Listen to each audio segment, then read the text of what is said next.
Après être devenu le chef des Quraysh, Abd al-Muttalib allait vivre un événement extraordinaire qui marquera l'histoire de la Mecque pour toujours. Allah allait lui montrer l'emplacement du puits béni de Zamzam, disparu depuis des générations.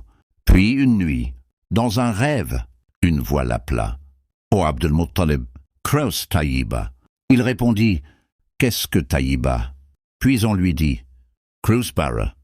Il répondit « Qu'est-ce que Bara ?» Puis on lui dit « Creuse al-Madmouna ». Il répondit « Qu'est-ce que al-Madmouna » Alors on lui dit « Creuse Zamzam », une eau qui ne s'épuisera jamais et ne sera jamais blâmée. Elle abreuve les plus grands pèlerins.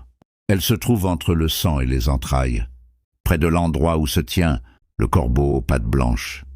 Alors Abd al-Muttalib dit « Ô al-Harith, viens mon fils, nous allons creuser le puits de Zamzam. C'est l'eau de notre mère Hajar et de notre père Ismaïl alayhi salam. » Mais les Quraysh s'opposèrent à lui et dirent « Ô Quraysh, ne voyez-vous pas que Abd al-Muttalib creuse un puits entre nos idoles Isaf et Naïla? C'est là que nous égorgeons nos sacrifices.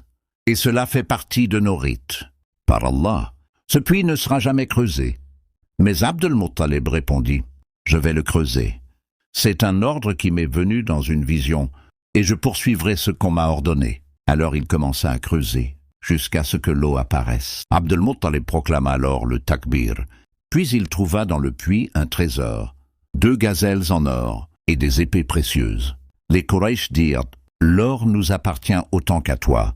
Ô Abd al-Muttalib, nous sommes associés dans cela. » Mais il répondit « Non, c'est une faveur qu'Allah m'a accordée. Cependant, nous tirerons au sort avec les flèches divinatoires près de la Kaaba. » Le tirage donna une part à Abd al-Muttalib et une part à la Kaaba. Alors les Quraysh acceptèrent, et Zamzam redevint la source qui abreuve les pèlerins de la maison sacrée par la permission du Seigneur de la Kaaba. Puis Abd al-Muttalib fit un vœu. « Si Allah m'accorde 10 fils, je sacrifierai l'un d'eux près de la Kaaba. » Lorsque ses fils devinrent 10, le tirage désigna son fils Abdallah, le père du messager d'Allah sallallahu alayhi wa sallam. Et Abdallah était le fils le plus aimé de Abd al-Muttalib. Alors les Quraysh dirent « Ô Abd al-Muttalib, ne fais pas cela. Peut-être que le Seigneur de cette maison te donnera une issue. Si tu fais cela, cela deviendra une tradition parmi les Arabes. » Alors Abdallah dit « Ô mon père, fais ce qui t'a été ordonné. » Mais les Quraysh et les gens l'empêchèrent d'accomplir cela et lui proposèrent de consulter une devineresse ou de donner une rançon à sa place. Ainsi, Allah préserva Abdallah